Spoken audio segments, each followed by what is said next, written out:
Ladies and gentlemen, finally you can watch the entire Yoshoos catalog from this NFL season. Everything from my first everything you need to know about where all my opinions are naive and suck, straight to my divisional round analysis. This is perfect to watch in multiple sittings. You can watch it while studying, you can watch it while eating, you can watch it going to bed, you can just watch it, you don't need a reason. But by all means, please watch it because your boy needs the watch time. The NFL season is finally starting, which means I might upload a video within the next decade. And I thought that instead of you having to watch a 30-year-old single man deeply analyze the Denver Broncos, I would compile everything you need to know for this season. I'll leave marks for different parts of the video, so if you're not interested in one section, you can go to the next. And if you haven't already, subscribe because I judge my entire personal self-worth from strangers on the internet. So first off, Compared to the past couple of years, this was a very boring offseason. Good teams are still good, and bad teams are still bad. Big trades were Aaron Rodgers to the Jets, and now more children will be subjected to that man's face. Patriots got Juju Smith-Schuster, Odell Beckham Jr. went to the Ravens, and D-Hop went to the Titans. The draft also happened, and to be honest, I don't care about the draft, but if you're curious, here is around how every team is expected to do. This is different from the tier list I'll do at the end of the video, so stay for that. Every team's most important position is quarterback, so I'm going to give you a rundown of every team's Kyler Murray is going into his fourth season with the Cardinals and is overall listed as an above-average quarterback. He doesn't really seem to have a large skill ceiling, and the Cardinals won't really be able to make a deep playoff run unless he really has good tools around him. There's also concern for him because he's very injury-prone. He's also 5'2". The Falcons are in a really bad position for quarterbacks. Their options are Logan Woodside, Taylor Heineke, and Desmond Ridder. They recently declared Desmond Ridder as their starter, which is not great. He won't be able to lead a team to more than 6 wins, but Taylor Heineke is probably worse. The Bears are actually in better shape than people expected. Justin Fields is showing potential after a terrible 2021. If he can improve his throwing, he could become one of the league's elite quarterbacks. Unfortunately, the odds are stacked against him because the Bears have not had a franchise quarterback since Hitler was alive. The Cowboys have Dak Prescott, and they will go 11-5 and be first-round exits for the 20th year in a row. After having a terrible 2021 season, Jared Goff finally started to show signs of his old self and started playing like a quarterback again. He ran a very efficient offense last year, but fell short of the playoffs due to the fact that he had the average 6th grade recess football team playing defense. He's one level away from being elite, but if he can play well this year, the Lions have a chance to get their second ever franchise playoff win. Jordan Love literally is the hardest job in the NFL. He has to follow the 30-year quarterback dominance of Brett Favre and Aaron Rodgers. In his few times playing, he has shown to be okay at best, and seeing as the Packers made a very little offseason move, the expectation is very low this season for him. Matt Stafford seemed to regress after his amazing 2021 season. It might be because he's getting old, or because now there isn't a super team around him anymore.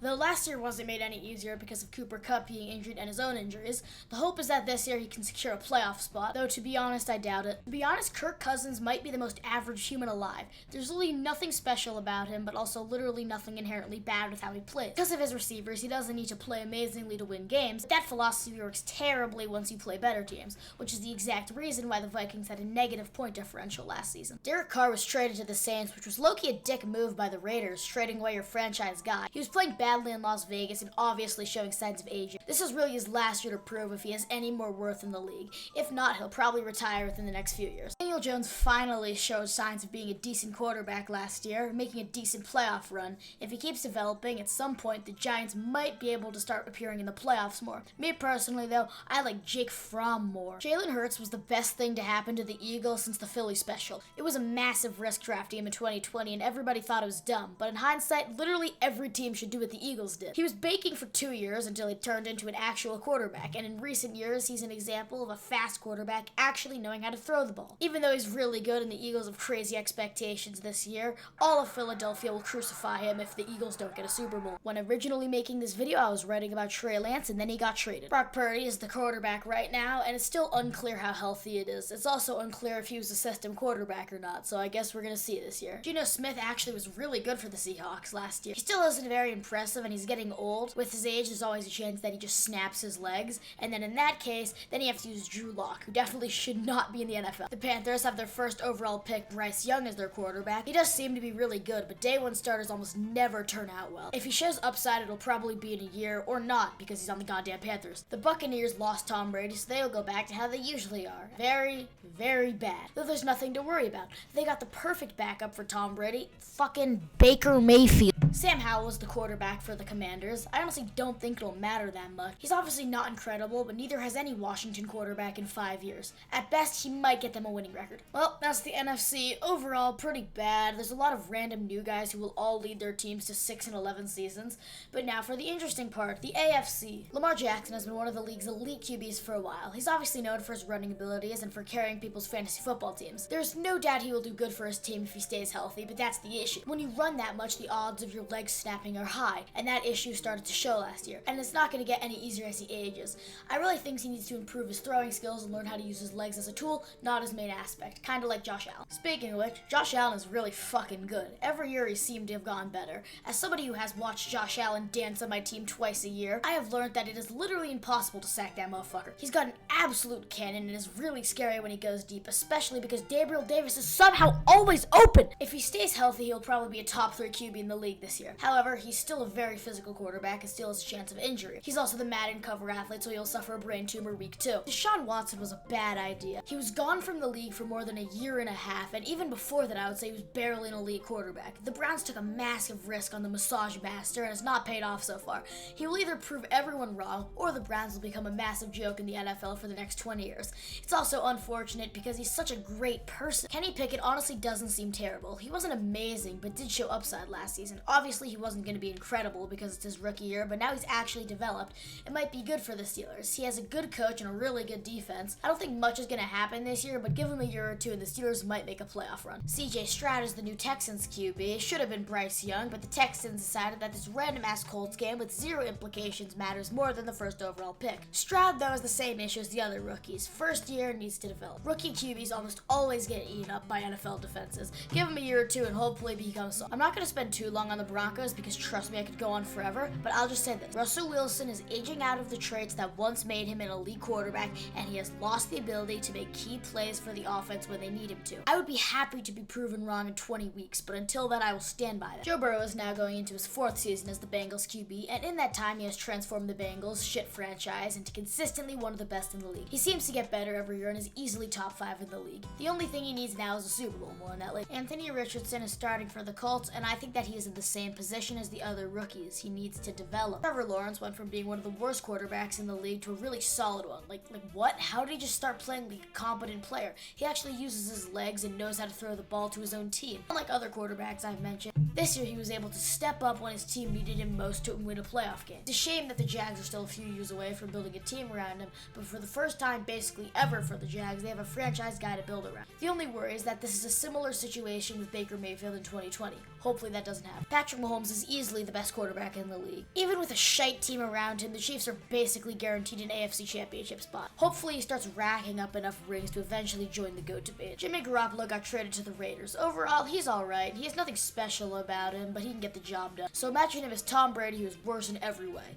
At this point, I fully believe he's only still in the league because of how majestic he looks, but honestly, I'm not complaining. Justin Herbert is deceiving. On the surface, he seems like he would be an insane quarterback, and sometimes he is, but there's something about him that's just off. Behind all these flashy plays you're seeing is a quarterback who's only one game above 500. He's a player who just can't seem to take his team to the next level. And in this way, I think he's the polar opposite of Tom Brady. Herbert just seems to make the wrong plays at the wrong time. Every time he does something good, he does something bad. It could be Brendan Staley, who's the terrible play caller, or maybe that just is how he is. The Titans have Ryan Tannehill again. He's past his prime, which his prime was average, and now he just plays decently enough to be a first-round exit almost every year. Unfortunately for him, the Jaguars are now good, so they don't have a free division anymore. It's easier for him than others, though, because Derrick Henry can almost single-handedly beat any team, and now they have D-Hop, who's still a demon. Tua has shown improvement from 2021, however, he's still not a QB you want to make anywhere past the divisional round.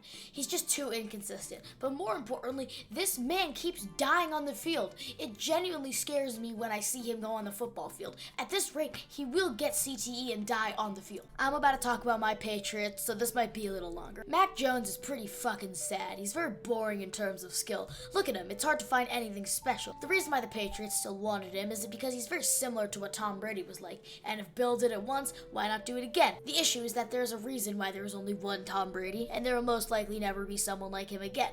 Mac Jones this year just seems to be kind of shit. He stopped showing potential like he was his rookie season, but in his defense, he had zero offense around him, and he was constantly fighting with Matt Patricia. It's said that if a quarterback does not show signs within its first 3 years, then they're a bust, and seeing as the QBs in his class are starting to show signs, this really is his last year to show anything. Finally, the Jets. They got Aaron Rodgers, who's obviously very good. He's been one of the best QBs in the league for most of his career, and he seems like a good fit for the Jets. What I think about it, though, which hasn't really been said, there are a lot of similarities to Russell Wilson going to the Broncos. A team with an elite defense, solid receivers, and a young coach with a team that's a quarterback away. Obviously, it may go differently than what happened to Denver last year, but I wouldn't count on it. Holy shit, that was a lot to go through. If by some miracle you're still watching, I'm now going to go through each division briefly and grade the divisions A to F based on how good the teams are and how entertaining they'll be.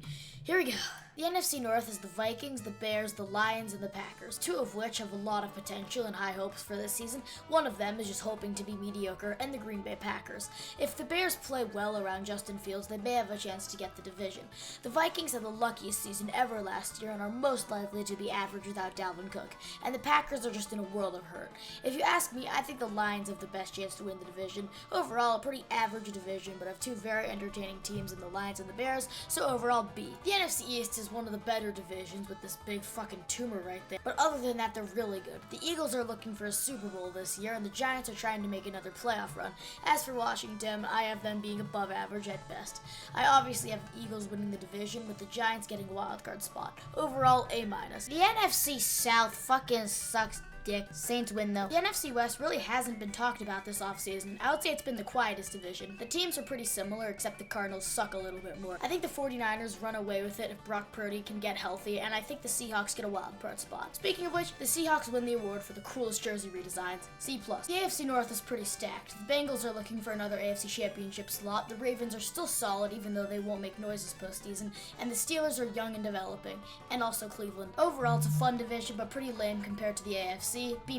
The AFC South is the worst division in the AFC, though they are pretty interesting. The Jaguars have to prove last year wasn't a fluke by winning the division again. The Texans really need to show some signs of improvement this year after 2 terrible seasons. The Colts have a rookie QB, meaning it's impossible for them to win more than 8 games this year. And as for the Titans, this year Ryan Tannehill really needs to prove he's good and not a liability.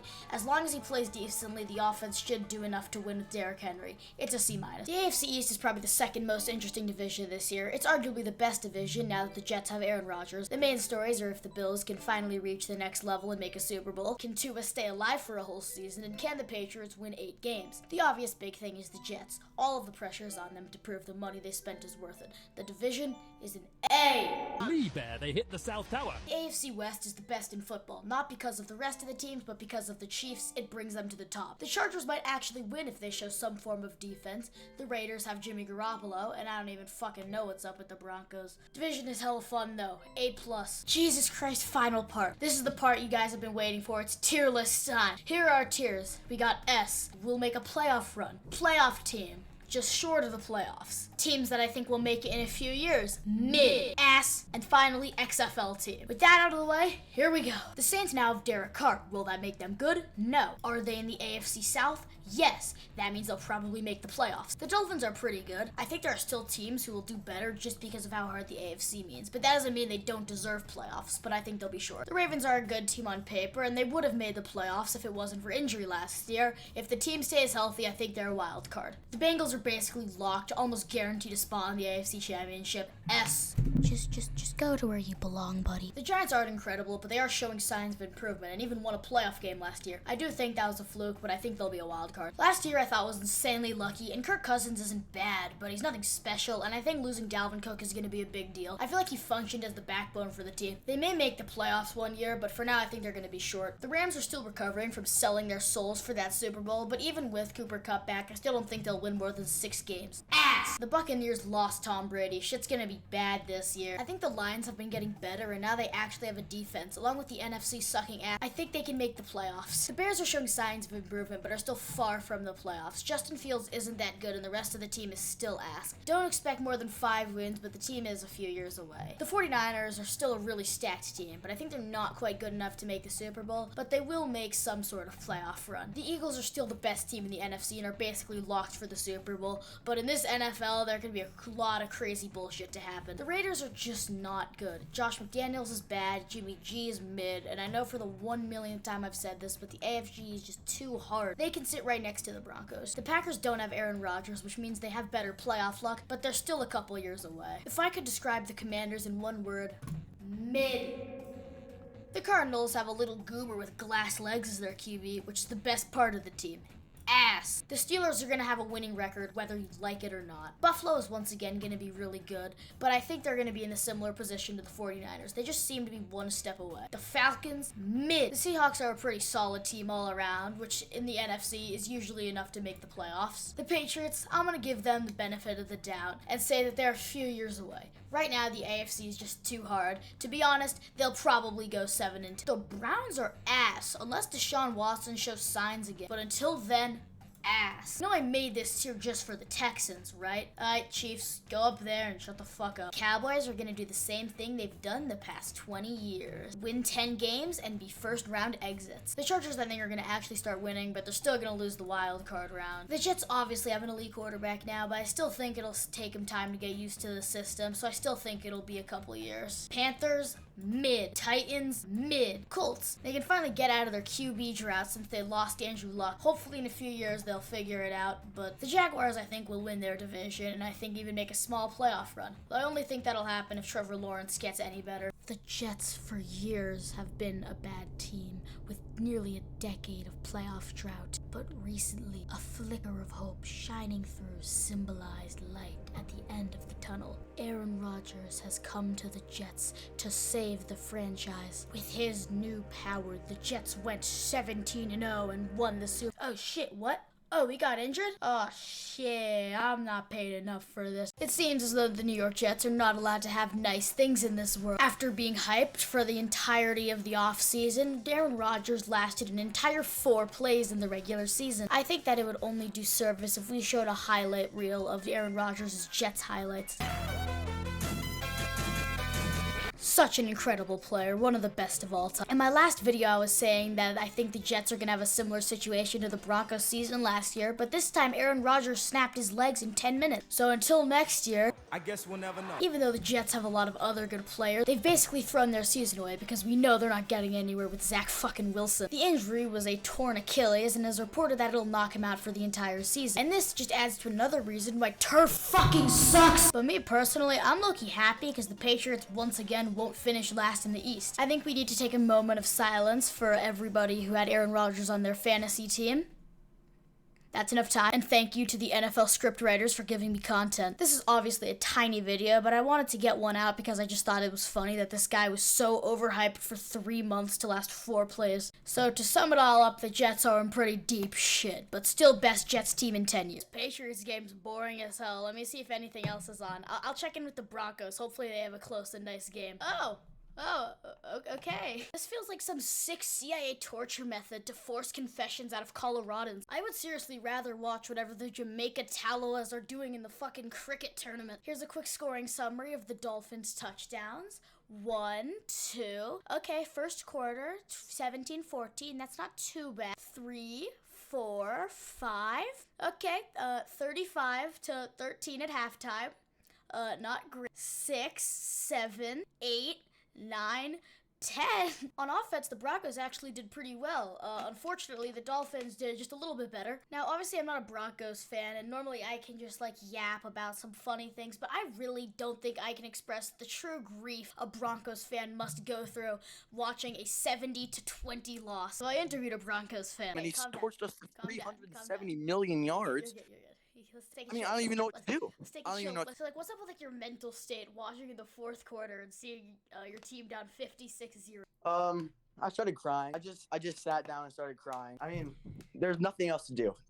Vance Joseph is about to be getting death threats, and I feel bad for him. But 700 fucking yards in one game? That's the most points scored since the merger. We have Pat Surtain out here looking like 7-year-old on roller skates. Can't guard Robbie Anderson. So as you can tell, he sounds more unstable than the average lobotomy patient. As he just texted me, he said that no team has ever lost by more since the Vietnam War. I was honestly surprised at how heartbreaking the loss was for the Broncos last week, but it's incredible they found a way to make it worse. I just want to send a message apologies to all the comments on my videos saying that Sean Payton getting traded was a bad idea. Just a quick reminder to all of you guys that the Broncos just lost by 50 points. Anyways, Patriots are easily the worst team to watch in sports. I personally subjected myself to an hour of this game. I've been wanting to make a video on this since week 1, but every single week the Patriots somehow topped it. I knew the Patriots were bad this year, but seriously, I know the Cowboys have the best defense in the league, but that can't be an excuse. You can't score 3 points. Normally, the Patriots get bailed out by their defense, but this time, they didn't show up either. The Cowboys scored a field goal in the first 3 minutes. The Patriots actually responded with a field goal, which gave me a smither of hope. Just maybe the Patriots might have a chance. And then, Christian Gonzalez injures his shoulder and is out. Now, the Patriots have no offense or defense. This secondary is so fucked. Look at CeeDee Lamb, the wide receiver 1, I may add. Look how open he is. The corners are just sitting there with their pants down doing absolutely nothing. The Patriots, though, actually get a stop, making actual good plays, and then Mac drops the ball and Dallas scores again. And then they run a fucking extra point.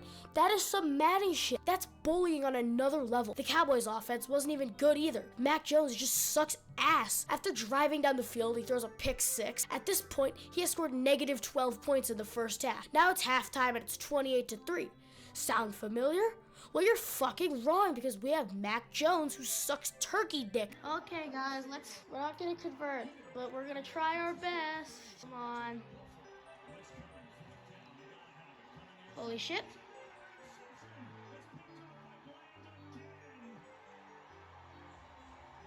I'm now a Bears fan. The Cowboys go down and kick a field goal, and Mac gets one more try. He does nothing, so he gets benched for our Lord and Savior, Bailey Zappi. Unfortunately, he also sucks, but he can actually throw the ball. That's a throw for more than 5 yards. I've never seen that. But then, Matt Judon got injured. Judon is injured. Judon is injured. What the fuck? Spoiler alert, the Patriots lost the game. But I think this game actually poses a lot of questions. What's happening with their defense? They lost both of their stars, and there's nothing known about them. They say Matt Judon had a lower bicep tendon tear, so that's what's happening with him. With Jack Jones also being out, it's looking really bad for their secondary. And as for Matt Judon, he's far and away the best player on our team. He's the reason we have an elite D-line, and if he's out for a while, it's gonna get bad for the Patriots. But the big question, I think, is Zappy or Mac Jones. Mac Jones has had one of the most atrocious QB performances I've seen. Insanely low efficiency, and he kept turning the ball over. It just seems like there is zero flow and no chemistry in the Patriots offense with him under center. Every drive just seems like run the ball for 2 yards, throw a 1-yard screen pass, and then an incomplete pass. And then if the pass is complete, then they barely get the first down. That's the issue. Mac Jones just can't make any big plays. When you keep barely making first downs, it requires you to make 7 or 8 first downs every drive, which Mac Jones is just not nearly good enough to do. Now, you may think this is a coaching issue, but think about it this way. The coaches would throw the ball farther if they trusted Mac. For a while, I thought that Mac was just a below-average QB, but after hearing some of these stats, that completely changed my mind. He is 0-14 when the opposing team has scored more than 24 points. That is insane. He is also 3-13 against playoff teams, and most importantly, he has had 21 drives in his career that would tie the game, and he has only scored once. That is unbelievably inefficient. Thanks to Hang Time for those stats. As for Zappy, he seems better. It looks like he sees open people better, and it looks like he can lead a drive better than Mac can. Next week is against the Saints, and although they definitely won't, I think they should start Zappy. They're a team with a much weaker defense than the Cowboys, and I think next week we can see Zappy's ability to run an offense. So, in conclusion, NFL Week 5 had a lot of really good games, but unfortunately, I'm a Patriots fan.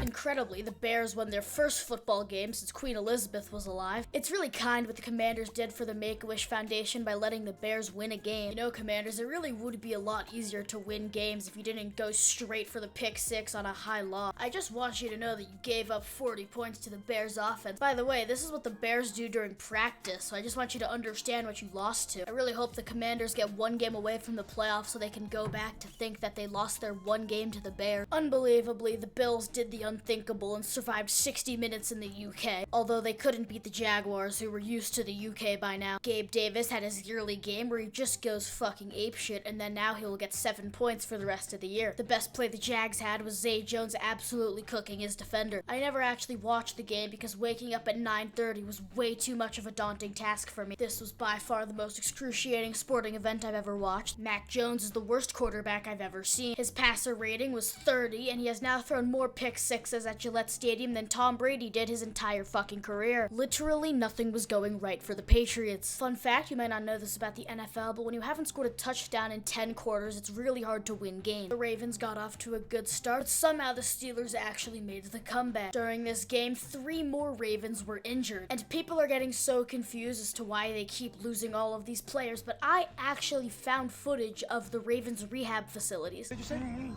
What did you say? Do you want me to slice you open like I did your friend? This game actually holds the record for the least I've ever cared about anything ever, but was surprisingly a really good game. I mean, seriously, this game had fewer playoff implications than my little cousin's football game on Saturday. The offenses played well except for this one play. I'm not quite sure how this happened, but overall, Desmond Ridder is fine, and CJ Stroud has made the Texans go from the most dogshit team to slightly below average. Zach Moss played really well. It's the Titans versus the Colts. Who really cares? If you want a summary, fine, here you go. Boom, bam, bop, pow, boom, bang, boom, pow, boom. The Giants were actually doing a good job stopping the Dolphins' offense, but after a big hit, Daniel Jones became black. Then Miami's running back got a 76-yard touchdown. God damn, Tyreek Hill's fast. Then Tua felt bad for Mac Jones, who gave the ball to the Saints and they ran it for a touchdown, so he decided to throw a pick 6 of his own to make him feel better. What a kind guy. Unfortunately, black Daniel Jones was not enough to get the Giants a win. This game was the iconic clash of the two cat teams, and let me tell you, the Lions could not be stopped. Holy shit. They're fucking dancing on the Panthers. Look at this play. That's like a fucking joke. They actually turned the Panthers from a football team into the crackhead you see behind every 7-Eleven. In this game, they did beat the Patriots points in the past 2 weeks, so you know, it could always be worse. Cooper Kupp made his triumphant return to the Rams and is now back to doing the same fucking play and converting every single time. And even though he's better, he's still not nearly as cool as Puka Nacua. I'm pretty sure the NFL gives the Eagles $20 million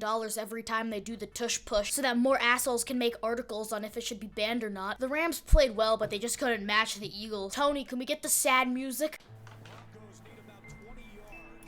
Alright, come on. Oh, what? God damn it, no shot. No shot. Bro, every fucking week, guys. I make fun of them so much, but at what point does it just become mean? It seems like in this game, it seemed like every single non-Swiftie was rooting for the Vikings. Taylor Swift didn't actually show up to this game, which was a surprise to people for some reason. Like, guys, it's fucking Minneapolis. What did you expect? Big Kirko, unfortunately, cannot deliver on 4th and 12, but wait.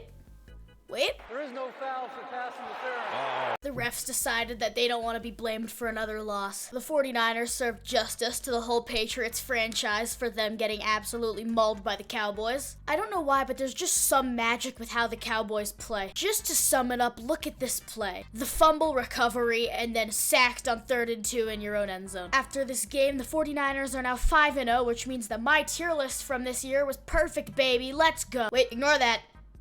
Oh, fuck. Holy shit. Oh my god. The Cardinals, who just suck as a franchise in general, played the Bengals, who have Joe Burrow in a very injured state, and the Cardinals were really trying to do absolutely everything they could to let the Bengals win this game. The Bengals offensive coach decided, fuck it, let's just rip the ball to Jamar Chase every fucking play. This game was crazy! That is if you like boring games. I was low-key pissed because I needed AJ Dillon to get 45 points to win my fantasy game, and he did not deliver. I want you guys to know that this play you're seeing right here, the NFL called a can't miss play. Week 6 just happened, and I guess this is a series now. By the way, Bookworm Adventures Deluxe seemed way more fun.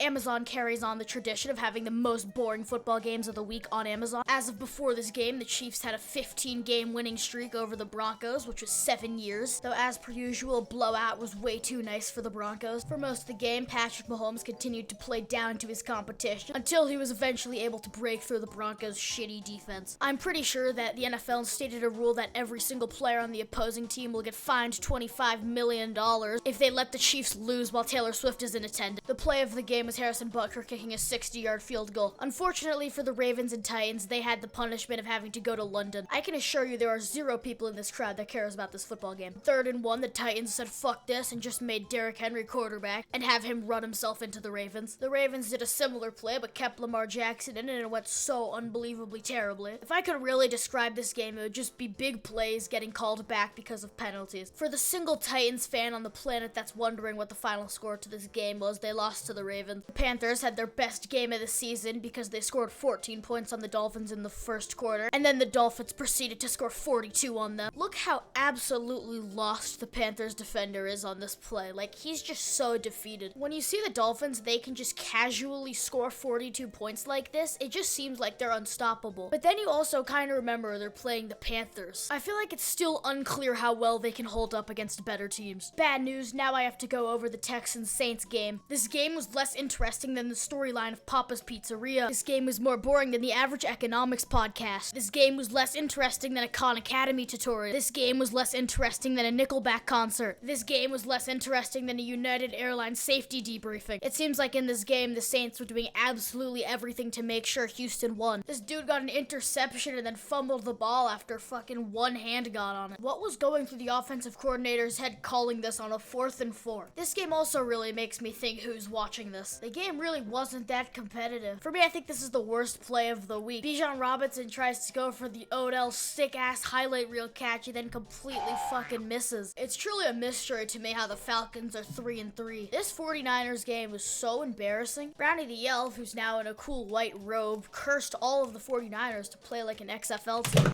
Okay, 49ers, it's been an embarrassing game, but it's good. Now you're in field goal range. Now you can kick your game-winning field goal and stay undefeated. I hope the 49ers go 16-1, and then they'll think about how Brownie the Elf cursed them. Wake up to reality. Nothing ever goes as planned in this accursed world.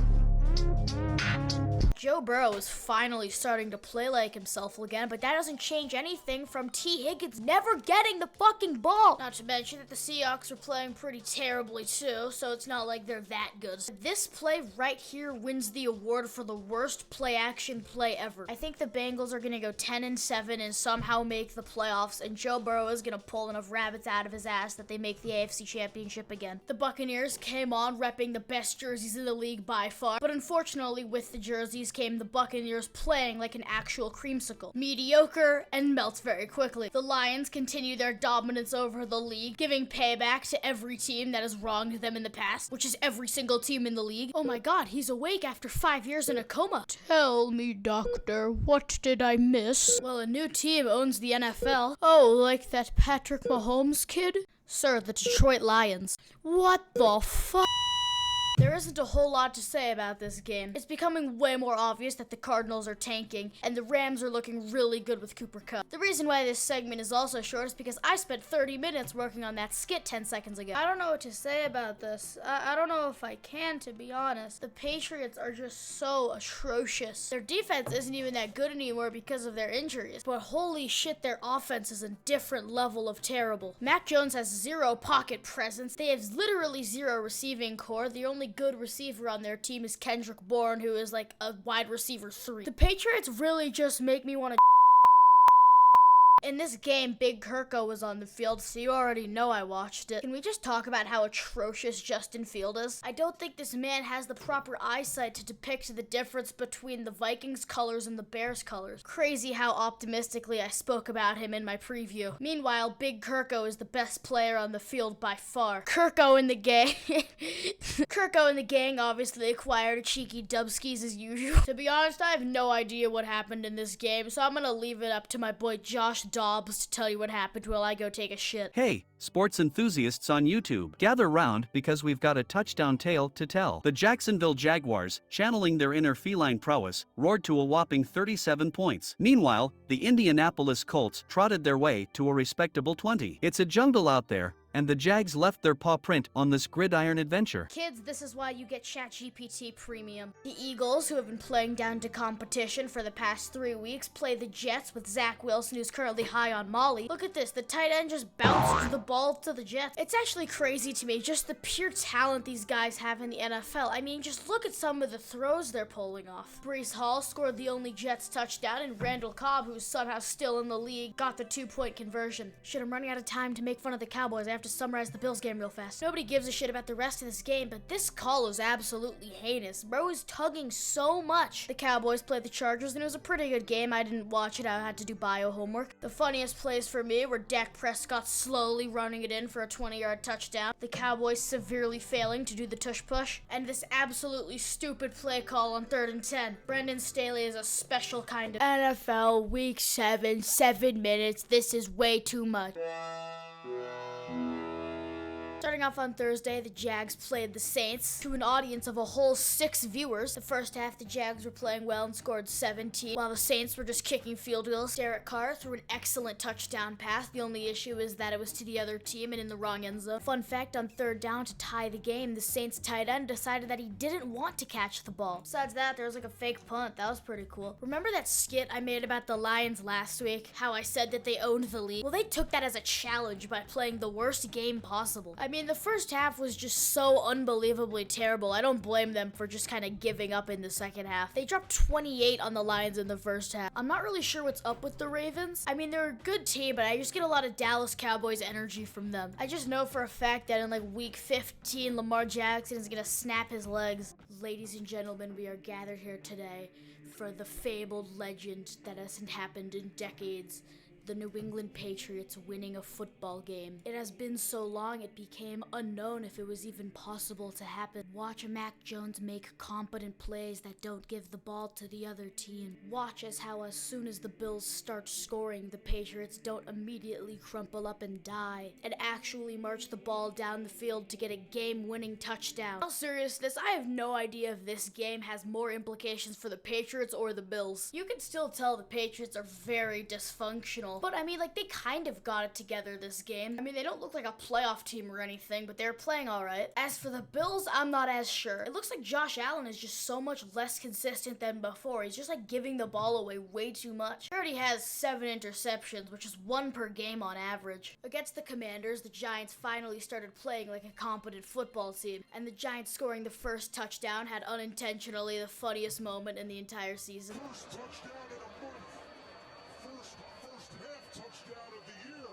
And first home touchdown of the season. I feel like 14-7 is the worst possible final score because it just means both teams sucked and couldn't even get to the red zone. Here's a list of all the chances the Commanders had to tie the game. 1, 2, 3, 4, 5, 6, 7, 8, 9. Don't you guys love watching football? In this series, there are 2 teams I hate reviewing, the Commanders and the Falcons, because the games they play in always suck. I mean, like, there just isn't anything to talk about this game. I mean, like, Mike Evans had a cool touchdown pass. The Falcons kicked some field goals, if you care. The Falcons won the game off of a cool field goal. The Chiefs-Chargers game happened, and it was alright. The Chiefs won, whatever. But the NFL didn't give a shit about the game, so fine, I won't either. Travis Kelce got tackled. Here's Taylor Swift. Isaiah Pacheco, a player with absolutely zero relation to Taylor Swift, scores a touchdown. Here's Taylor Swift. Aw, look, a terminally ill kid going to the Chiefs game because it was his final wish before he died. Anyways, look at what Taylor Swift thinks. It's actually crazy how much the announcers glaze the Chiefs. Watch one of their games. It's unbelievable. Once again, the Rams had a home game to a crowd of all Steelers fans. Kenny Pickett, who is far and away the most irrelevant quarterback in the league right now, had a pretty decent game. Overall, nobody gives a shit about the Steelers because they are also the most boring team to watch, maybe besides the Patriots. Here's actual footage of somebody reacting to this game who isn't a fan of either team. Here's Brent Maher missing a 51-yard field goal by 10 yards in an indoor arena. The reason the Steelers came back is because the Rams completely gave up on playing defense. The fabled clash of the 2 bird teams happened. And oh look, it's the guy who's trapped in my basement. This will be your one time for this entire series where I actually summarized what happened in the game. The 2 teams traded punts until Geno Smith started the scoring. The Seahawks then fumbled the ball on a punt return. The Cardinals scored a field goal because of it to end the first quarter. Wait, somebody's knocking on my door. Please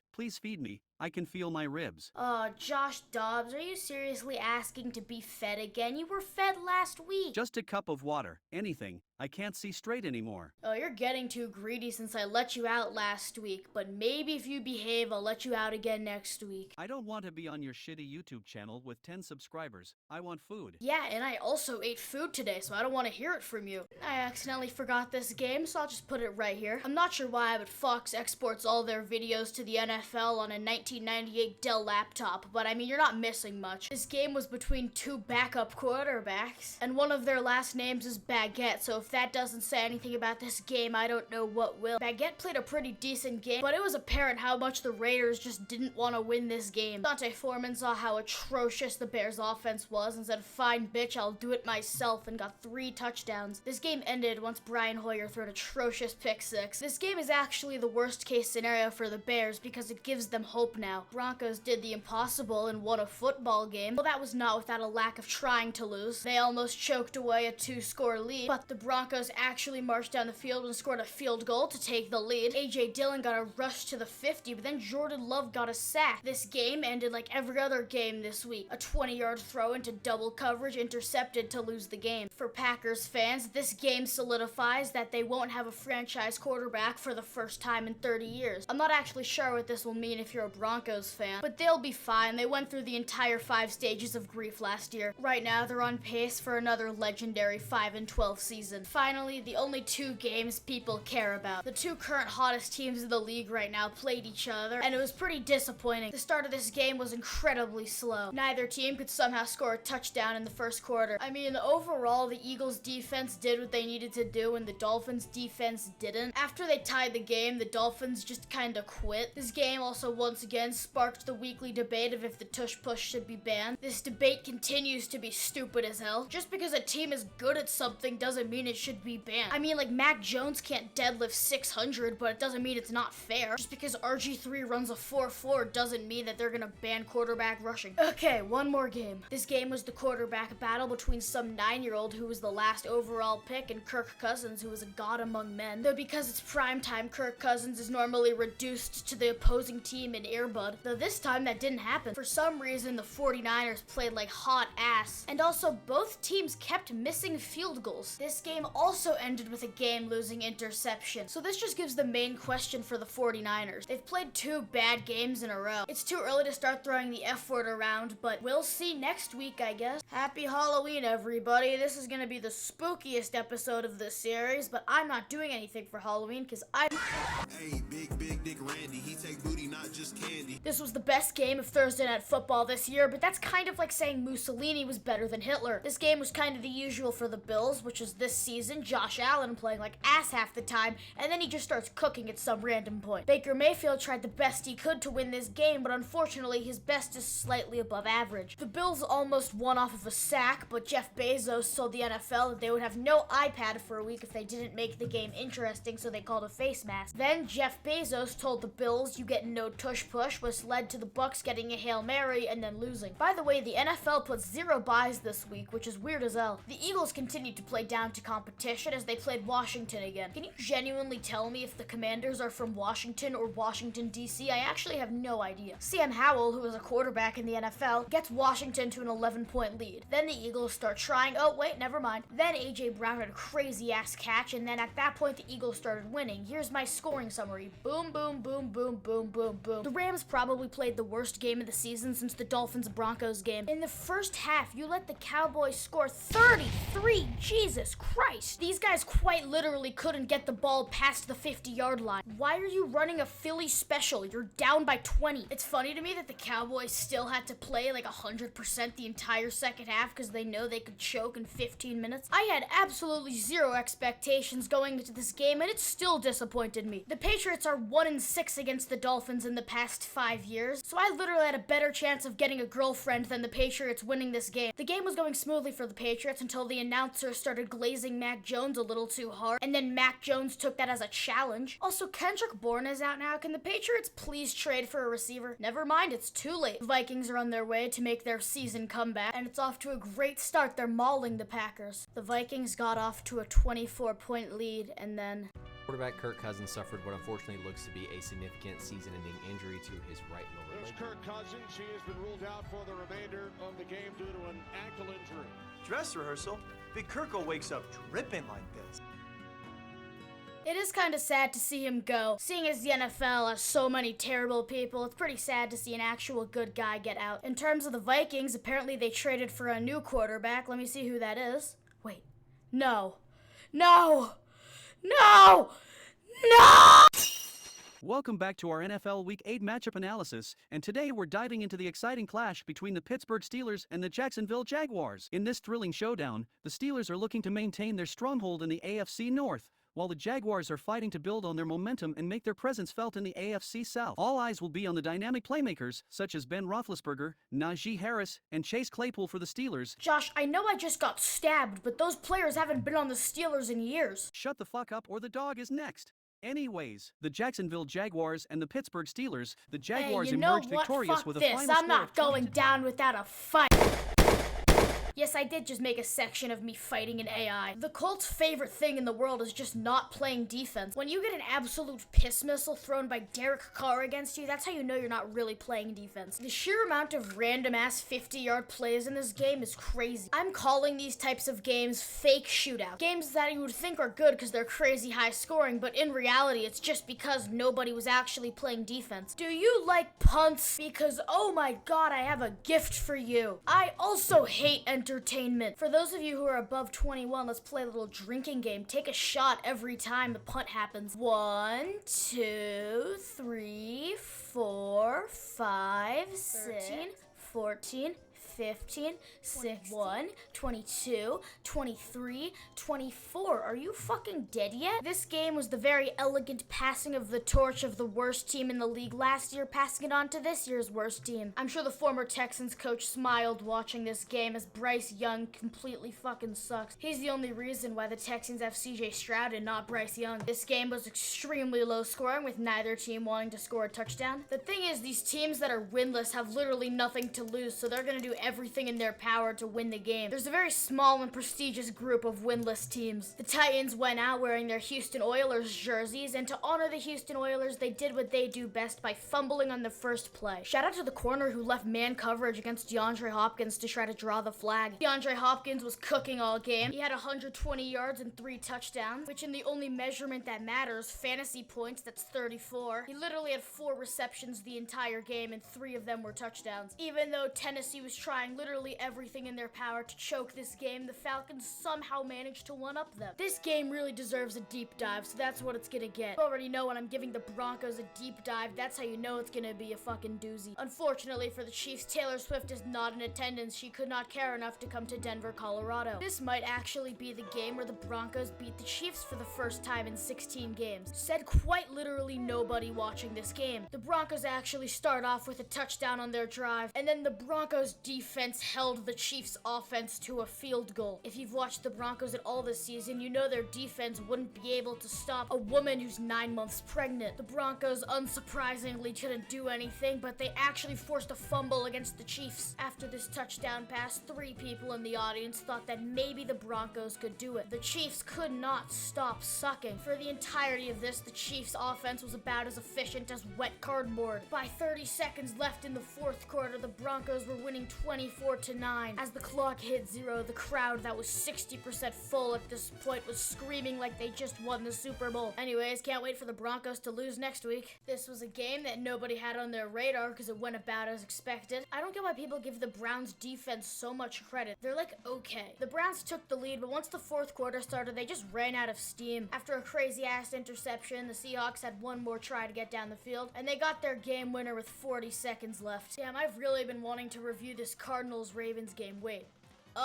I'm only able to review Ravens drives because I shot Josh Dobbs with a shotgun 3 times. Lamar recently hasn't actually been rushing and using his arm more. That's good for him because of the snap ability of his legs. A shocking revelation is coming through the NFL. Maybe Brock Purdy isn't that good. Joe Burrow has finally sacrificed his 4 bad games and is back to being elite again. The 5th best defense in the league got absolutely torn apart by Joe Burrow using 5% of his power. Jamar Chase and Joe Burrow was the best LSU duo since Livy Dunn done in baby Gronk. Now that the 49ers have their third consecutive loss, the F word is being thrown around like a COD 2 lobby. Okay, I gotta yap for one more minute. This was probably the most average game I've ever seen played. This game has posed the question of the week: Tyson Bagent or Justin Fields? But I have a better question. Why do the Bears have a quarterback contest between Tyson Bagent and Justin Fields? Like, does it actually matter at all? Like, if we had a magic ball that told us which one was better, it's not like the Bears would then win the Super Bowl. The Lions managed to wear the ugliest outfits I've seen this season. You can just tell neither team wanted to be there. Look at this. Josh Reynolds just lets go of the ball, and like 2 plays later, Jimmy G throws the most atrocious pass I've ever seen. I feel like ESPN is just testing Joe Buck's ability to announce boring games. The Lions were able to win because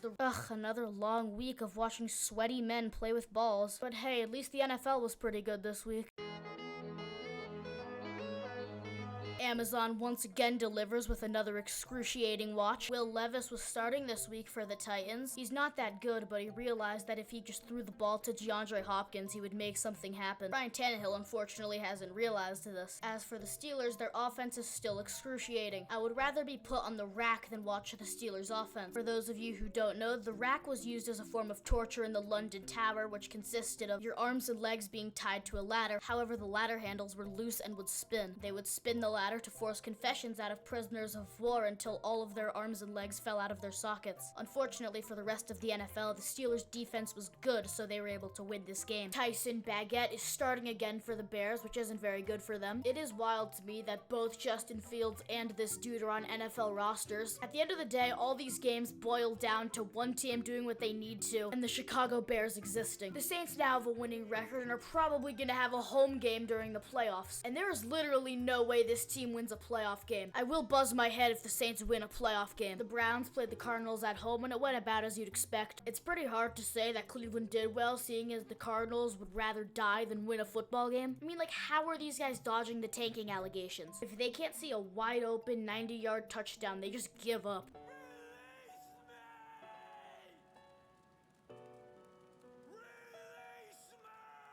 This game was excruciating. It's really hard to make good progress when your quarterback has the accuracy of a 4th grader with dyslexia taking a spelling test. Without Christian Gonzalez and Matt Judon, their zone defense is absolutely atrocious. I genuinely think if the defense did what they needed to do, the Patriots could win 10 games. If you don't believe me, look at this play. This is comically terrible. This is one of the worst defensive plays I've ever seen. These corners are just so lost. How do you let Sam Howell get that good of a play on you? Also, we were about to get the ball back so we could have a game-winning drive, and then there was an offsides penalty. The Cardinals and the Patriots are pretty similar in their record, but the one thing they don't have in common is that one of them is trying to lose. The Ravens were low-key going off on the Seahawks. Really just shows what Justin Fields could have been if he had a good system. I mean, Lamar didn't really play flawlessly. He still has his issue of constantly fumbling. I mean, you can just see the Seahawks did not know what they were doing. The rest of the Ravens just couldn't stop cooking. This game was literally never close. The Ravens are still #1 in the North, and I think it can stay like that as long as they don't have a little bit of...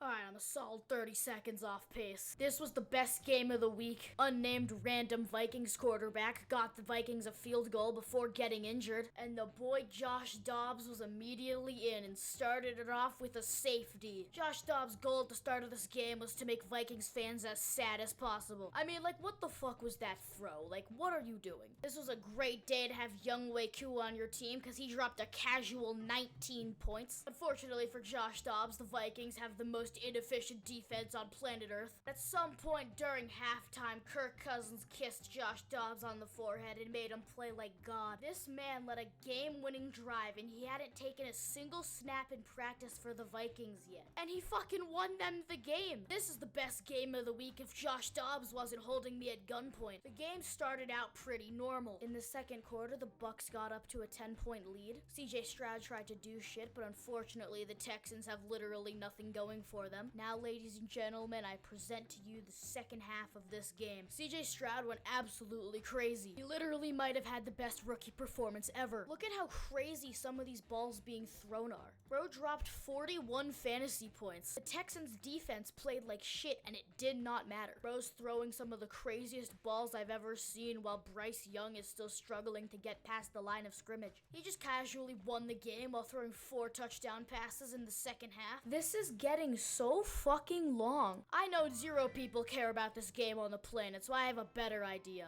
Now this is some fucking content. This shit sucks. I hate this game. Alright, take 2. Oh, fuck. Oh my god, I'm crazy. I'm actually crazy. I'm actually crazy. Fuck.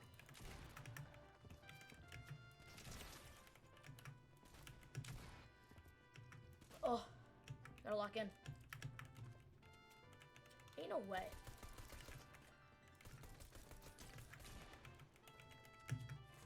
Oh!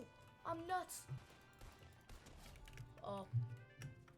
He's done it again. You might think this is lazy or bad, but how many other YouTubers out there are putting a gaming video in their sports analysis? Anyways, back to football. I think the best way to describe this game is just with this one play. A really bad kick, and he took literally no advantage of it. Look at this absolute laser. Can we really take a moment to analyze how awful the Panthers O-line is? This entire game, it really didn't matter what the Colts did simply because of how atrocious the Panthers are. My personal highlight of this game was this 57-yard field goal absolutely drilled. Bryce Young with another laser to the other team, and it looks like he's gonna take it back for 6. Okay, Bryce, that was a great throw on 3rd 11. Let's not mess up. And he threw another pick 6. I forgot about this game. This game was shockingly boring for being between these two teams. The Chiefs were actually making progress, though. They got up 14-0 nearly before half. And then one of the coolest plays I've ever seen happen. I always think to myself so much why this doesn't happen more. Like, why don't people lateral it back to their friend more? I think the lateral overall is just a very underappreciated play. I think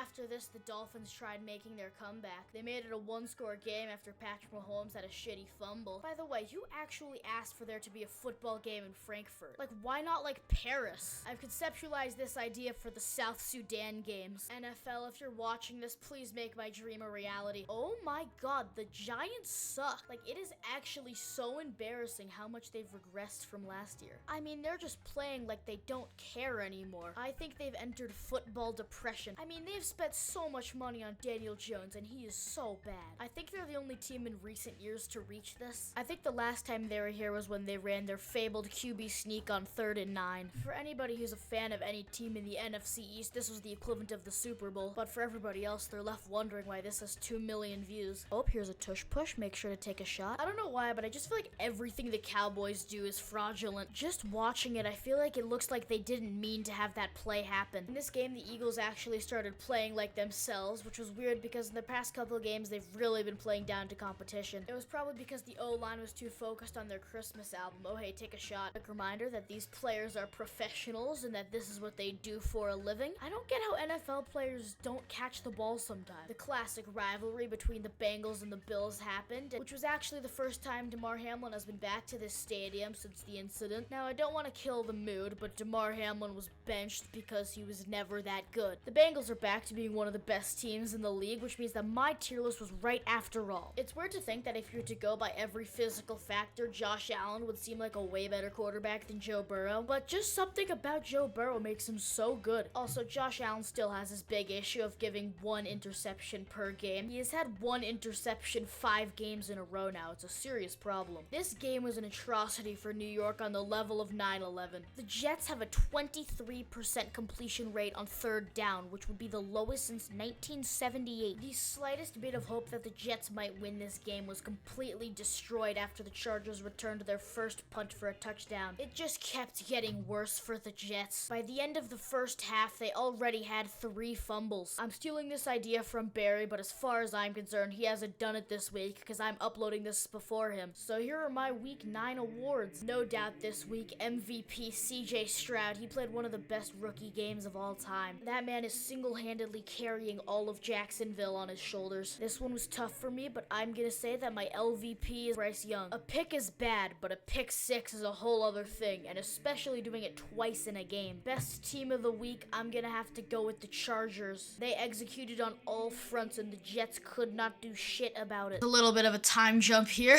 America, I'm back baby. I was in France. It was terrifying. I saw a French person. It's fine. Now that I'm back, I can steal your guys' ideas again. Anyways, because I stopped uploading, you're getting a bonus video. We're a little bit more than halfway through this NFL season, and I've obviously had to watch a lot of it to make these long-ass videos. But to me, compared to the past 2 seasons, this season just kind of feels a little bit boring. I've come up with 2 potential reasons as to why this is. It may be because I have to spend 6 hours every single week analyzing it deeply and then uploading it to YouTube. But my other theory is this spectrum I call the season goodness thing. I think it's based off of 2 things: how good are the games and how good are the storylines. So I'm gonna go through a shit ton of them. Also, let me know if you like this type of video. The season was off to a great start with Kadarius Toney single-handedly losing the entire game for the Chiefs. Travis Kelce wasn't playing, so it doesn't count. Last year consisted of the reigning Super Bowl champions getting mauled by the Bills. For the rest of this season so far, Thursday Night Football has been the same as last year, where every single game sucks. Football simply was not meant to be played on Thursday.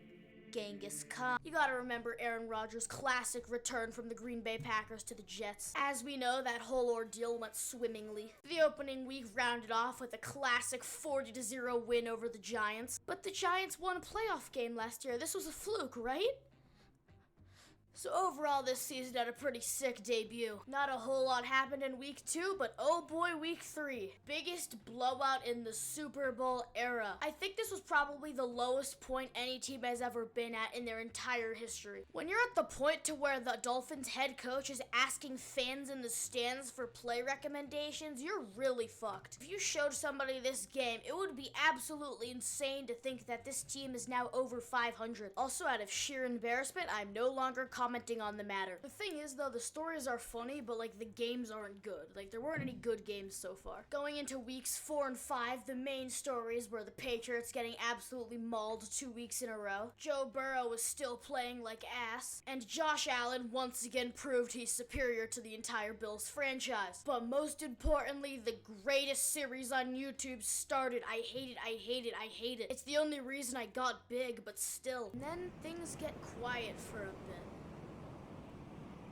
But then fucking Kirk Cousins gets injured, Josh Dobbs goes in there and starts cooking, and Deshaun Watson gets injured and is out for the season. Meanwhile, CJ Stroud has the best fucking game of all time and scores 5 touchdown passes. Then Joe Burrow got injured and the Steelers fired Matt Canada, which is the first time they fired a coach mid-season since the Third Reich. And basically up to this point, that's basically it. Thing is, when you put it all together, it sounds like there's a lot and it's really fast-paced. When you spread that out across 11 weeks, it's not that good. And a lot of these storylines are related to like one guy. So yeah, overall I'd say this season has been worse than the past couple. Anyways, I'll see you in like 2 days for a real video. I let you guys come up with some video ideas for this video and there was only one good one. They say 12 minutes, I just don't got time. Starting it off, let's go through the Thanksgiving games. Easy there. Hey, it's Thanksgiving. Shouldn't you be in Detroit losing a football game right now?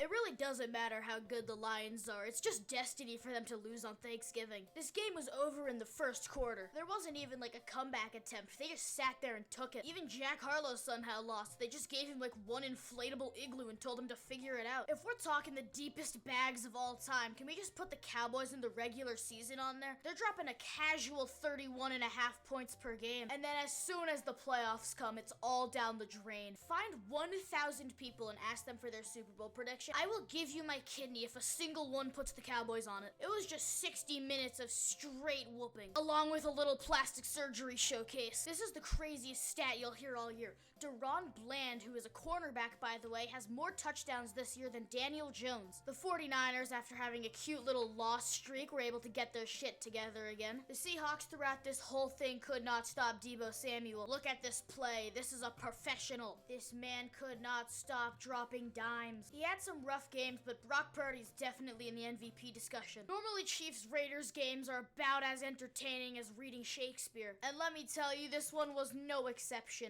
45 consecutive field goals. Plug. Oh no. The Raiders put their full engine into this. Unfortunately for them, half of their oil has been leaking into the Pacific Ocean for the past 2 decades. After they ran out of steam, it took the Chiefs a solid 5 minutes to get 3 scores. The Raiders kinda knew their place. It wasn't like they were gonna win this game. The Chiefs are so good that they don't really do that much in the regular season. They'll just start picking their shit up during the playoffs. You might be thinking, but Yoshu, you didn't do the games in order. Yeah, fuck you, buddy. If you wanted order, you can go to Urinating Trees channel. I do whatever I want. Guys, I'm gonna be completely honest. For this segment, I was planning on making a joke about edging, but my dad looked up the definition, and he also watches these videos, so, like, there was literally zero reality where the Jets were winning this game. In Madden, when you get too many quarterbacks injured, it'll just put in some, like, random no-name, and that's actually what happened to the Jets this game. Right here, the picture that I have pulled up is an actual leak of the Jets depth chart that I found. If you're curious, they did not win this game. Alright, I know there's this Browns-Broncos game, but I gotta go take a shit, so I'll let Will K75 do it. I'll leave him in the description. Before I get started on this amazing analysis, I would like to kindly ask Yoshoos to let me out of his basement because Josh Dobbs... Yo, what are you saying? As a Browns fan watching this game, I can say that this was equivalent to being stabbed by someone over and over again and then giving them an ounce of hope that they will live just to be stabbed again. The only thing I could think of throughout this whole game was how are we going to even make a simple playoff run? I mean, if the Browns can only score 12 to 13 points in a game without Deshaun Watson, you have some serious problems. My favorite and least favorite play of this game was when Stefanski tried to run a double toss play and it ended up going to the wrong team at the wrong side of the freaking field. Somehow the game ended and this was the only NFL game to ever have a 12 to 29 scoring and we lost it. My friends who are Broncos fans are legally obligating me to say this. I was wrong about the Broncos. They are a good team and going to make the playoffs. There were bad calls and the Broncos still won. There's a possibility that they could win out and make a playoff run. The Steelers played the Bengals, but the Bengals are basically trash at this point, so I'm going to be referring to them as Garfield. This was the Steelers' first game without Matt Canada, and let me tell you, every Steelers fan was so excited. Let me tell you, there was nothing Garfield could do without T. Higgins or Joe Burrow. They even wore their all-orange jerseys as a flashback to how trash they were 3 years ago. I don't give a shit about the game, but what I care about is how are the Steelers 7-4? I swear to God, Mike Tomlin's black magic is inevitable. I'm not doing it!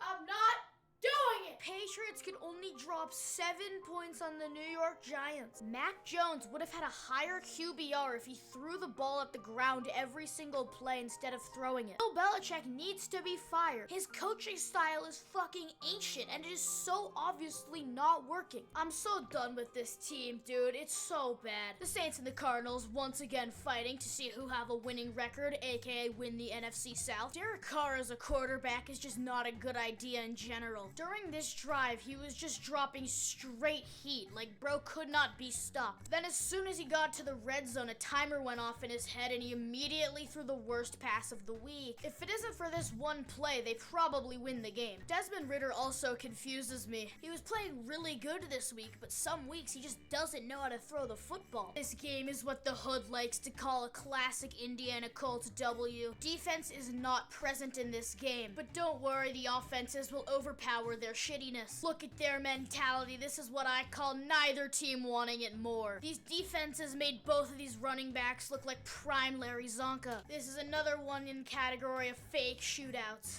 This is an example of an actually good game. CJ Stroud is single-handedly carrying this entire team to a 6-4 record. After all, it isn't Houston's blood to try to lose every game possible. The Jaguars got up to a 10-0 lead because I think the Texans defense was watching Skibbity Toilet or something. In the second quarter, though, CJ Stroud was dishing out meals faster than a soup kitchen. For some reason, though, neither one of these teams could handle screen passes. This play is so underappreciated. This guy just fully hurdles a man to catch this. At the end of this game, the Texans stalled down and had to kick a 58-yard field goal.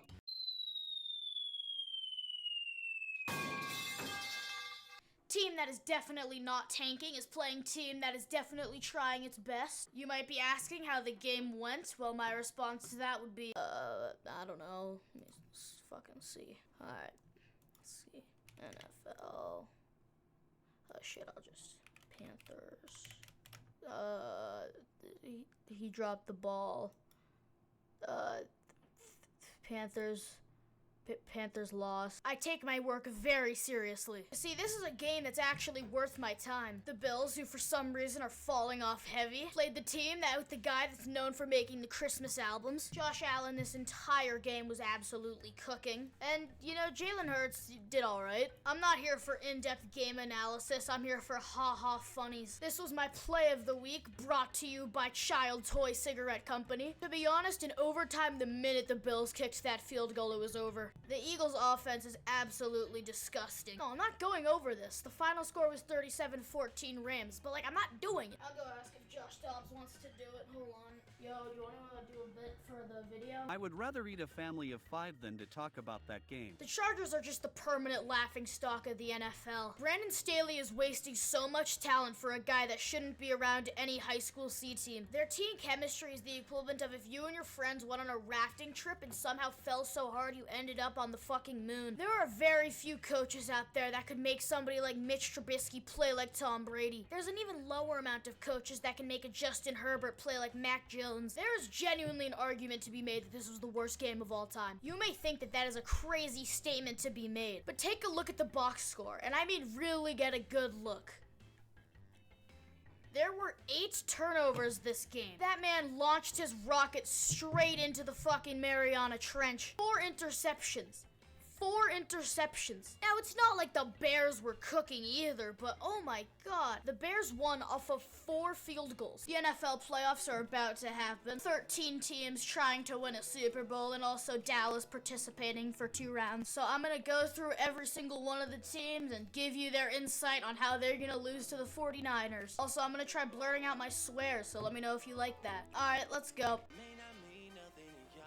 This season was so surprising for the Texans. As a sports YouTuber, I've been known for always being right and never having a wrong opinion ever, so it was so surprising that I got the Texans wrong this season. This season, CJ Stroud has been playing absolutely out of his mind. There's a small chance they win a playoff game, but there's no way they're gonna beat the Ravens. Though I'll probably be wrong about that part too. This is the part where my mic suddenly stops working, so I have to get a new one. Trust me, it doesn't sound worse, it just sounds different, okay?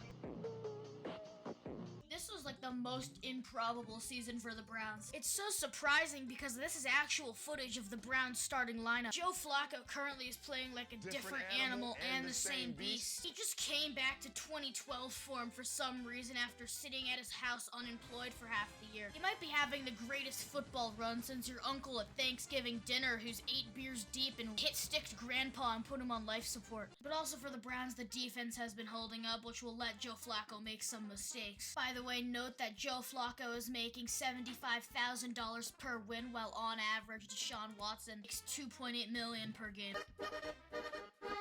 Seemed like the Buccaneers started Baker Mayfield after Tom Brady and accidentally made the playoffs. The little kid who I have trapped in my basement and who I forced to write these videos described Baker Mayfield as surprisingly great, which is ironic because that's also how my ex-wife described me before she took the fucking kids. I'm happy for them that they made the playoffs, but then again, was it really a challenge when the Panthers are in your division? The NFC South is a little daycare center. Baker Mayfield was able to build the tallest Lincoln Log Tower. People were mad that they took out 4 bye weeks, but I mean, this is a bye week right here. School telling me always in a barber shop, Chief ain't about this, Chief ain't about that. My boy a BD on. Despite Kadarius Toney's best efforts, the Chiefs actually made the playoffs. The entire Chiefs offense was on some Mamba mentality trying to stop Patrick Mahomes from making the playoffs. This season, the Chiefs defense has been able to bail out the Chiefs offense a lot, but in the playoffs, that it's not gonna slide. Ideally, Chris Collinsworth packs Mahomes enough Uncrustables for him to make it through the playoffs. Called Buffalo Wild Wings, and they're always researching the next trend in spicy stuff. There's a big drug problem in the USA. You know, Josh Allen probably could be an MVP this year if he wasn't fiending for interceptions as much as he does. He just cuts that shit up and puts it on a knife and fucking and he smiles at the end of it. The team who's known for changing their logo to look stupid as hell made the playoffs this year after selling their souls in 2021. Matthew Stafford will be facing his old team in the Lions. They've been on a crazy hot streak lately, so they could probably use that momentum well. Though their receiving core is absolutely nuts with Puka Nacua and Cooper Kupp. They are favored to lose, but never doubt Dan Campbell making a stupid play call. Them and the Lions are also some lucky teams who get to play inside, because this is what the US looks like right now.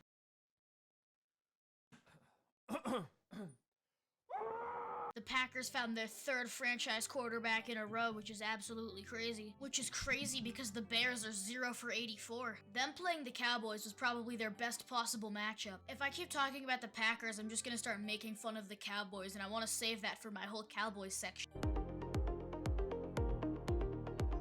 The Eagles have probably had the most disappointing second half of the season in NFL history. First half of the season, they were doing great. They had like the best O-line. They were Super Bowl favorites. Then they just could not stop losing. It was their hot new trend. It was their favorite thing. Looking into this, they actually run one of the most simple offenses in NFL history. Good when you have an amazing offense and good weapons, but that kind of sucks once they all got injured. I would say there'd be first round exits, but they're playing the Buccaneers, which by the way, people give them way too much credit. Any above average team would go 12-5 in that division. I have a lot to say about the Dallas Cowboys, and most of it's negative, but I'll start with the things that I think are good about them. Cowboys have a top 5 defense and the #1 offense in the league, and Dak Prescott is one of the best quarterbacks in the league right now. So you might be thinking right now, oh, they'll do great in the playoffs, but here's my counter argument.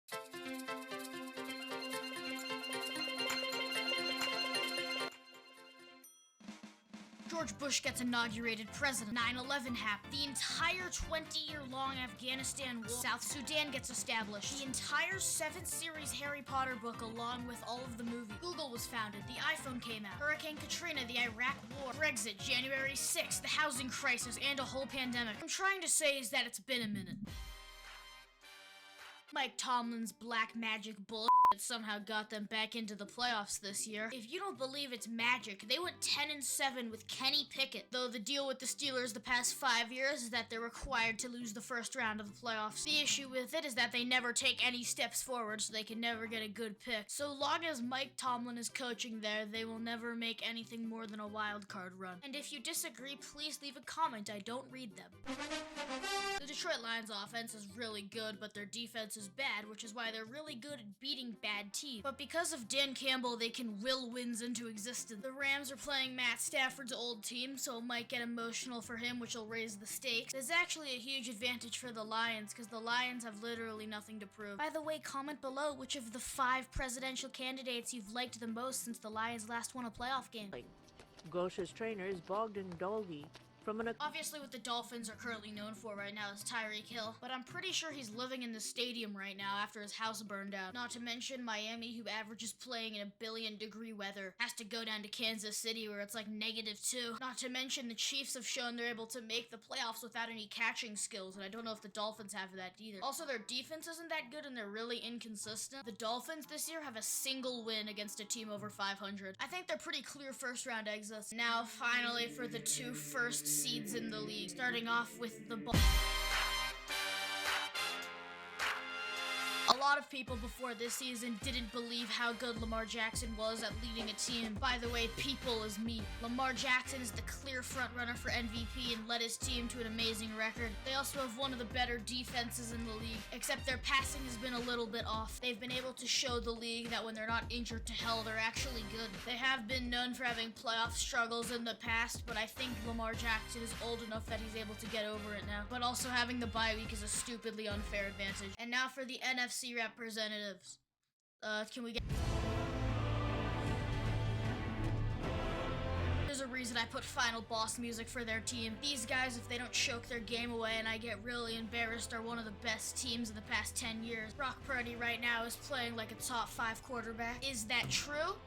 Probably not, I don't know. But people say that because of how fucking good this offense is. Christian McCaffrey is the #1 running back in the league, and it's not even close. He's having a 1,000-yard season as a running back in 2023. Their wide receiver 1 and 2 are both top 10 in wide receivers this season. All of this makes them second in the league in offense. Not to mention their defense is still absolutely crazy. The amount of star power on this team is able to get them the first seed. Well, that's every team gone through. There's only one thing left. What are my Super Bowl predictions? The San Francisco 49ers versus the Buffalo Bills. Guys, I'm really sorry. I lied to you guys in my last video, and I just want to come clean about it. I told you guys that the Cowboys were participating for 2 rounds, but I was actually wrong because they participated for 1. Oh my god, they fucking suck. Watching the Cowboys lose like this was actually the greatest gift possible. They had like every tool possible to beat the Packers and completely the bed. It is so funny to me, just the inability to beat the 49ers and Packers in playoff games. In the past 3 years, they've embarrassed themselves 3 times to 2 historic rivals of them. I am 100% sure the NFL is scripted, and I could not care less, because oh my f***ing god, they're good at their job. Mike McCarthy is the kid at recess who gets wide open every single play and then drops the ball, so nobody guards him anymore because they know he's just gonna drop it. This is what bro's gonna be looking like after this season. This game was over the second the 49ers touched the football. There was just a presence looming in the stadium that everybody knew the Packers were gonna win the game. Dak Prescott this game went from MVP caliber quarterback to 3rd and 9 QB sneak on your own 10. You know you're dog shit when I have a correct opinion about you. On the top of correct opinions, I just needed to say that Sean Payton was actually terrible this year, so I don't want anybody yelling at me anymore. By the way, I thought the Cowboys had a top 5 defense, and I know for a fact the Packers offense is not good enough to warrant that job they did. So the Cowboys had the #1 offense in the league, but it took the entire first half to score a single touchdown against one of the most average defenses in the league. How the hell can Dak Prescott be man of the year when he literally made like 20 kids cry in the stadium that day? Dak Prescott represents every 7 deadly sin. Also, I know I'm gonna get a bunch of comments that read exactly like, as a Cowboys fan, actually the Packers are a very good franchise and they're going to beat the 49ers next week. But don't worry, Cowboys fans, you can still redeem yourself. All you have to do is comment below your credit card number, the expiration date and month, and the 3 digits on the back. Bro, I swear to God, the 7th seed was a mistake. Every single game felt like somebody wasn't supposed to be in the playoffs. Quality of the games ranged between unwatchable and okay. And it was pretty fun as long as you're not rooting for one of the teams that lost. This video is sponsored by the Emirati Coal Mining Company. Alright, let's go. CJ Stroud played against the first ever walking fossil in the first game in the wildcard round. The game began really close. For the first half of the game, the defenses both appeared to be on probation. Then the football gods forgot that the Cleveland Browns were in the playoffs and had to handle the situation. Then Joe Flacco put on a performance that only Vikings Brett Favre could do. 2 consecutive pick sixes against the Houston Texans. This was the worst thing to happen in Cleveland except for the founding of the city itself. Even without the 2 pick sixes, CJ Stroud still went absolutely off. The Texans proved that it actually is possible for Texas to win a football game. It finally got back to the Browns that relying on a quarterback who hasn't had a good season in 10 years might come back to stab them in the ass. CJ Stroud did a very rare thing in the modern NFL and actually was able to hold a lead. After this game, all 7 Texans fans rejoiced. And meanwhile, the Browns have finally gotten off their high and realized their quarterback is Deshaun Watson. After this game, Joe Flacco promptly returned to the retirement home so he wouldn't miss bingo night. Maybe then he'll have a chance of winning something. Houston next week will have to go to Baltimore where they will promptly get their ass kicked by Lamar Jackson, who's an actual functioning quarterback. In this game, CJ Stroud nearly doubled Joe Flacco's passer rating. And when Joe Flacco was a rookie, CJ Stroud was 7 years old. Overall, this game started out good, but then the NFL decided to challenge me and see how hard it could be to make this video.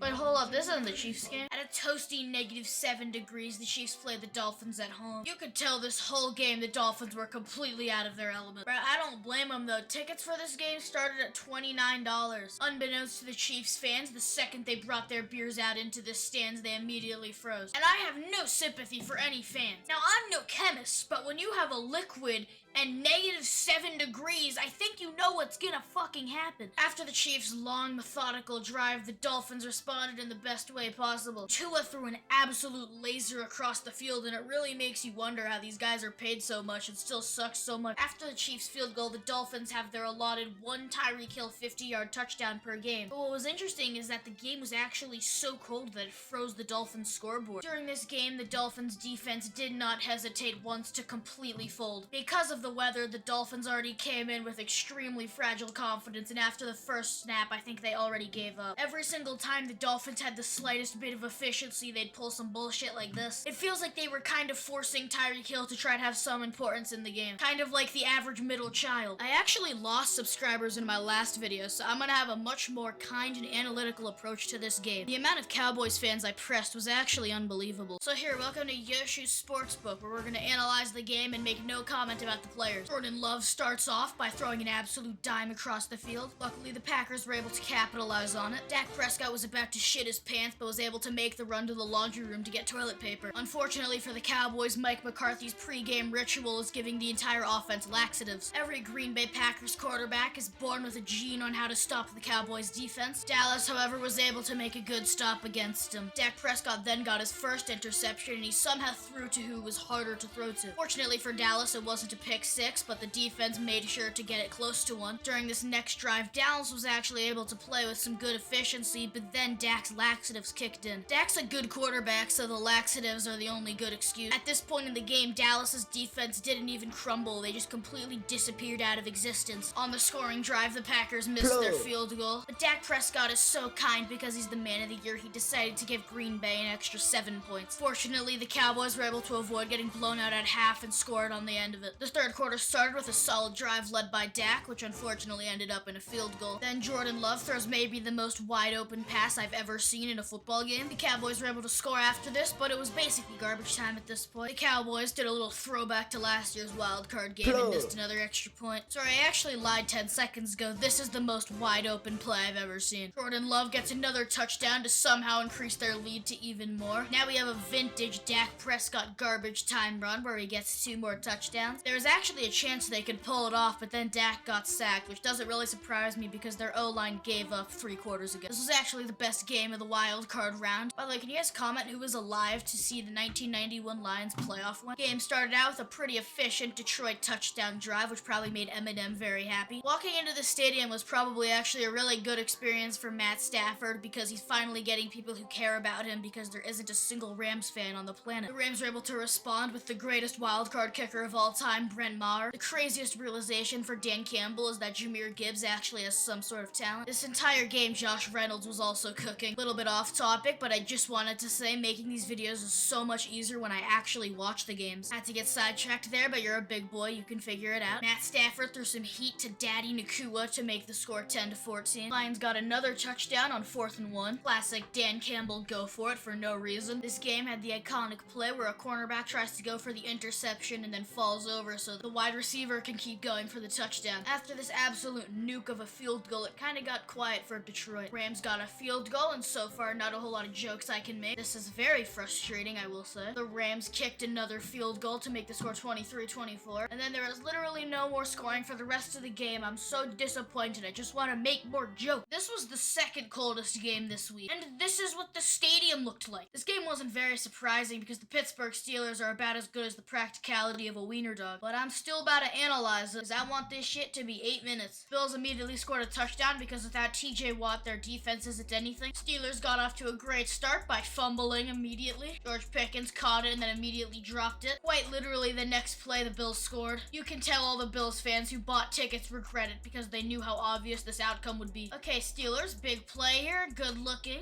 Nice. Good work. Oh, and they fucked it up. They're lucky it wasn't called a fumble. With this immaculate play, the Steelers were finally able to get past the 50-yard line. You guys are at 2nd and goal. You should be at least able to get a field goal, and they fucked it up again. This play seriously describes the Steelers season in one play. I mean, they are just getting absolutely mauled. Josh Allen read straight through them. Didn't even look like any of them wanted to tackle him. Steelers had a blocked field goal, but shout out to the punter who tore his hamstring. It took almost a full 2 quarters, but the Steelers were able to find the end zone. This game was pretty boring after this point, so here's a quick rundown. The Steelers made a field goal, and then the Bills made another field goal, and then the Steelers somehow found the end zone again. And then the Steelers player forgot how to tackle, so the Bills scored another touchdown to end the game. The Eagles fucking suck. Oh my god. They lost 5 of 6 to end the season. And they lost to the Buccaneers, who they beat earlier in the season by 14. Cowboys fans, I was a little too hard on you. I mean, at least the Packers are a legitimate football team. Buccaneers went 9-8 in the worst division in football. And this shit wasn't a coincidence either. They absolutely destroyed the Eagles. This game was such a disaster that the Eagles failed a tush push. They never fail the tush push. Their lack of any sort of skill on offense finally went back to bite them in the ass. And this year was probably the best chance to win the Super Bowl at the start, because Jason Kelsey's retiring after this season, and I don't blame him. If I had to play for a team like that, I'd be out of it halfway through the season. No idea where any of the talent went in Philadelphia. But I mean, to be fair, the NFL hasn't had any. Unfortunately, guys, my prediction for the Bills was wrong. This is the third year where the Bills have lost to the Chiefs in the playoffs. Talking about the Chiefs, they had a great game. Patrick Mahomes finally locked in this season and played amazing. I think it's something in his pants that triggers whenever he's playing Josh Allen. But also, I think the Chiefs have a really good Super Bowl chance. This is by far the strongest their defense has looked in a while. I'm not sure they're going to be able to beat the Ravens, but that's a video for another time. But anyways, I was really rooting for the Bills here. Like, I was already in a really bad mood because I left my window fully opened the entire day, so when I got back, it was 25 degrees inside my room. But it just does feel heartbreaking to see this team get dicked by the Chiefs again. This game was more similar to 2020 than 2021 because the Chiefs really just looked like the better team. The game was neck and neck for the first 3 quarters, but it just looked like the Bills completely ran out of steam towards the end. Now for this game, everybody's going to be talking about this dude's missed field goal, but I think there's more to this game than that. I don't think this kick was completely his fault. The wind just decided they wanted the game ball. Towards the end of the game, you could see the places where Josh Allen was trying to put the ball were pretty weird. In the 4th quarter, every time Josh Allen threw the ball, he just said, fuck it, ESPN's finna make a banger with this one. Hucked that shit 80 yards for his receivers to drop the ball. To be fair, his ball placement was really good and the throws were well done. But when it's approximately negative a gazillion degrees, it is basically impossible to catch those balls. The Bills just had a lot of really iffy decisions in general. They really thought they were Dan Campbell with this atrocious attempt at a fake punt. This fake punt play was about as good as one of the ones that are in Madden. Though I think that their main issue was towards the end of the game, they couldn't run the ball. Though not to mention, even without that shitty field goal attempt, the Bills really should have won this game. They had a bunch of opportunities they really needed to capitalize on. Also, it was pretty obvious this 3rd and 9 had players to throw to. Even if they got an extra 5 yards on this play, he'll probably make the field goal. I think though the more concerning thing for the Bills is what do you do now? It seems like they kind of reached their peak these past 3 seasons and I just don't know what they need to do. Like, what more do they need to actually get to the next level? So here's my 3-step program on how the Bills can actually start winning playoff games. Step 1, they gotta start hopping off analytics meat. At the end of the day, it doesn't really matter what your odds are and how good your players are. Once you're under the pressure and in a playoff game against the Chiefs, your big rival, it gets really intense and you can see that in the players. They miss a catch and they lose all of their momentum and it looks like they just aren't ready to be in the playoffs. Step 2, the running game. It's ass. Thing is, Josh Allen has the size that sometimes when they really need it, Josh Allen can will a 3rd down. The issue is that he doesn't really have the elusiveness to be good on drop plays like Lamar Jackson. And James Cook is a very average running back at best. He needs somebody who's actually able to get yards on 1st down. And 3rd, Josh Allen needs to get smarter. Take Mahomes as an example. When this man was under pressure, he did better. This dude is absolutely unstoppable no matter what. A lot of the time when Josh Allen is under pressure, he either runs or he shits himself. He's really not that. Approximately 1 year ago in my video about the divisional round, I said this: the more things change, the more they stay the same. The divisional round happened and I still get no bid. Now I do regret to inform you this statement has not changed. The only difference is that now I'm monetized, baby. Let's fucking go. Anyways, let's go through the divisional round and hope this video gets more views than my last one. My name is Richard and I'm sitting in the corner. Storming into Baltimore and getting a win was a near impossible task for the Texans. They're basically outclassed in every single facet of play. There was literally no chance. They were actually able to tie the game up and people thought it might be close. The Ravens found out a genius strategy. It turns out the Texans defense isn't really that good at all. It also helps that Baltimore has some Alcatraz-ass defense. This was my play of the game, sponsored by Shell Corporation, dumping oil straight into the ocean. Look at this. The Ravens stood no chance against this guy. The Texans could have had the lead, but unfortunately the football decided to go on its own adventure. I am on a remote island on the edge of the Gulf of Alaska at the very top of the Pacific Ocean. Lamar Jackson this season has been completely unstoppable. The Texans defenders look like children. Look at this fucking O-line. They are not even close. Lamar Jackson could stand there for an extra 30 seconds and nothing would happen. I don't know if that's a testament to how bad the Texans are or how good the Ravens are. By the time the 4th quarter came, it started to get out of hand for the Texans. There was kinda just nothing they could really do. Lamar ran it in for a touchdown and it was basically solidified at that point. The season was still a massive success for the Texans. Nobody had expectations. As for the Ravens, they get to go to the AFC Championship for the first time since 2012 and Lamar couldn't look more indifferent about it. They're the last line of defense against the Chiefs. This is a classic game between two teams who really hate going to the Super Bowl. You could fully convince me the teams playing are both 2-14 and are trying to play for the first overall pick. In the first quarter, the 49ers 49ers really couldn't do shit. By the way, I really have no idea why people think the tush push should be banned. The people who think the tush push should be banned are the same people that put Chipotle pork on their burrito. Brock Purdy during this play really had to decide which of his 12 Pro Bowl receivers he had to throw to on this play. This happened against the Cowboys too. How do they get so open? I have no clue. Obviously nothing came out of the Packers drive and the 49ers field goal got blocked going into halftime. It happened again. I am fully convinced the 49ers are getting paid to lose this game. The funny thing is the guy also tried to drop the pass too. Christian McCaffrey was sick of everybody else's shit and just decided that he would carry the entire team himself. Funny thing that I realized is actually I think the entire defense and special teams thought that this week was also a bye week because they did not show up at all. However, the Packers realized they might actually win this game, so the guy let go of the ball. Packers were actually somehow able to take the lead in this game. This play perfectly summarizes this game. I've never seen both teams try to lose harder. Brock Purdy was basically throwing the ball to the Packers defender and it still went straight through his arms. This Packers player threw a legendary alley-oop straight to the 49ers defender. And then he had another chance and he still almost fully messed it up. During this game, it really seemed like Christian McCaffrey was the only one on both of these teams actually trying. During this play, I think the 49ers defense realized that halftime ended, so they started to leave the locker room. If both of these teams capitalized on all their plays, the score would be like 70-60. The Packers are literally begging to lose. They are doing everything possible. 49ers were finally able to do literally anything this entire game. It's only fitting this game ended with a generationally terrible throw from Jordan Love with 2 timeouts and a minute left. Buccaneers played the 1957 NFL football champions, and the game initially looked like it'd just be a Buccaneers